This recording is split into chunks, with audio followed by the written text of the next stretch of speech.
دوباره راه گذشته خود پیش ببرم. هیچ نتانستم کنم 3 هفته که عکس پدر مرا تاجیکا از ولایت پنشیر در لایف خود بالا کرده بودن، خاندان گفته مرا دو زدن، هیچ عقده از اونمو گپ از قلبم بیرون نشد. هر اون قدر که کوشش کردم اونمو دو زدن ها از دلم بیرون نشد. 2 سال در مقابل پشتون سادگی کردم، 2 سال برش توهین کردم. یک دانه ازی به برادرم توهین نکرد، به خوارم توهین نکرد، به مادرم توهین نکرد، به پدرم توهین نکرد، اما از خودم این کار کرد. هیچ عقدهش از دلم بیرون نمیشه. هیچ عقده اینمی گپ از قلبم از دلم بیرون نمیشه.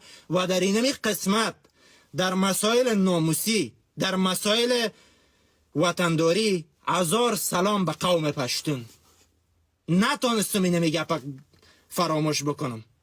اونمون روز یادم نمیره که ساعت 8 بجه صبح یک دانه تاجیک لایف میگرفت. خوار مادر پدرم را عکسش مانده بود، از خوار مادرم خونه از پدرم مانده بود دو میزد.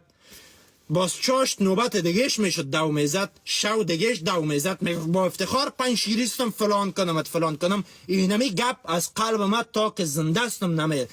به خاطر که دلیل میگم برات، 8 ساعت کار میکردم، 5 ساعت دیگه می آمدم در لایف دفاع از جبهه مقاومت میکردم، از تاجیک دفاع میکردم. 3 ساعت خو میکردم، 9 ساعت دریوری میکردم. بعد از 3 ساعت 9 ساعت دریوری میکردم. 7 صبح باز میرفتم، 8 شب باز خانه می آمدم، باز 5 ساعت لایف می آمدم. سنگ اونمو شورای نظار جبهه مقاومت در سینه می زدم. باز 3 ساعت میخیستم میرفتم. 2 سال فکس ما بیخوی کشیده.